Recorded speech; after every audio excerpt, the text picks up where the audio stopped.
What you're looking at is one of more than a dozen cars damaged here in the Carroll Acres subdivision. Organizations like Safe Kids Tuscaloosa check car seats like this to make sure they're buckled in properly. And you can tell sometimes the kids don't like it. You can still find cracks and several potholes like this one. Some of the kids are here bright and early packing some of these backpacks. One of the homeowners told me that she was on her way back from Columbus, Mississippi, only to find her home completely gone. You can actually still see the bullet holes from that shooting. Calm environment here tonight, guys, at the Winston Mart off of MLK Jr. Boulevard compared to last night when shots were fired. Neighbors who live on Shady Hill Road said there's been a flooding problem here for decades and that no one will listen. This was all said while he was holding a gun to his head right outside DCH Medical Center. Several families depend on this income, and also we know that several people come from all over to spend their money here. South Florida college student busts a move after being late to class. That's right, the professor makes the kids dance as a punishment for tardiness. Our new series, The Southern Weekend, sets out to inspire your weekend plans with food, fun, and travel experiences. Fred, when are we going to get some spring weather? It's cold out there. Well, can you wait like 6 hours?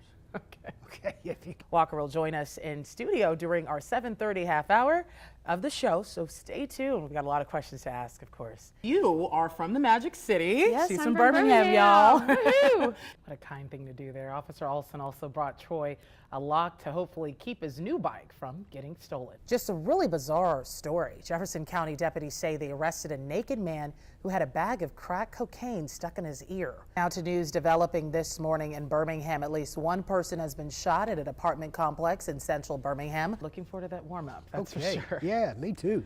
Senator Doug Jones is making his mark in our nation's capital. He delivered his first speech on the Senate floor late last month. Fox 6 News. Awesome. Stay tuned next for Animal Atlas. Have a good Sunday. Well, Jonathan, I spoke to Dr. Bentley here at his dermatology clinic. He's practicing again and offering free skin cancer screenings tomorrow. He also shared with me what life after being governor is like. At first, the former Alabama governor was reluctant to talk to me. I don't trust y'all. You don't trust? What do you mean, y'all? Y'all, the press. The press? I mean, the way y'all have treated me over the past... He's talking about the media coverage surrounding his pleading guilty to campaign and ethics violations in connection to his relationship with former aide Rebecca Mason. You like it back in Tuscaloosa? Do people recognize you? I'm the most recognized person in the state of Alabama. But after letting him know I was more interested in what life after being governor is like, Dr. Bentley warmed up to me. I was in Birmingham yesterday. Everywhere I would go yesterday, you'd hear people yelling, "There's the governor, there's the governor." When he moved back to Tuscaloosa, he describes how welcoming everyone was. People all wanted their picture made. People have been just fantastic. People have been really sweet to me. Bentley dove right back into his dermatology work, and hosting this free skin cancer screening, he says, is a good start. One of the things that I noticed when I came back and went into practice, there was a tremendous uptick in the number of skin cancers that I saw. And so I'm back serving where I can serve the most right now. So it's been great. The former governor was required to do 100 hours of community service since his sentence. Is this part of the court order of community service too, or? I could probably use it for that, but that's not why we're doing it. Donna Thomas tells me her 5-year-old daughter, Janiyah, pulled through after she says a bullet grazed her head Saturday night. She's okay. You know, God took care of her. Despite that, she's not sticking around to see if another shooting will spark again. I got to go. That's it. I give myself 6 weeks at the most. I'm gone. On the steps of Thomas's house is where community leaders had a heart-to-heart chat about gun violence. Make sure that every street, every neighborhood, every residence in my district is in an environment where they feel that they are safe. A man was also shot the night Janiyah was hit in her home too, following a house party. My brother, he was pretty much like an innocent bystander. It was surreal. It was a lot of blood. When Thomas got the news, 24-year-old Brandon Hurst was arrested for the shooting. She was relieved. To God be the glory. I'm just glad he's off the streets. I don't want him to hurt nobody else. I forgive you. Get you some help. Community leaders encourage more people to report what they see that's suspicious, and most importantly, don't resort to guns to resolve conflict. Let's address some of these issues so we can get out here and stop some of what's going on, because it's going to take a village. It's going to take all of us. Go KIV! Go KIV! She's excited because the governor signed the new autism bill into law. It's been a 5-year fight.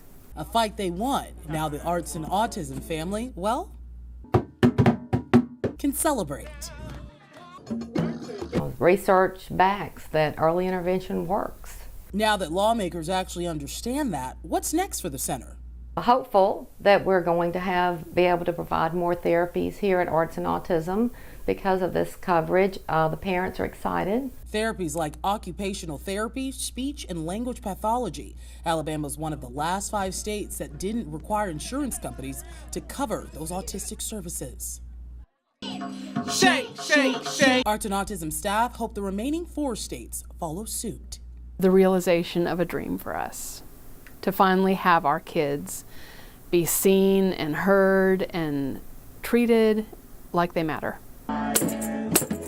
These kids can become contributors. They can become leaders.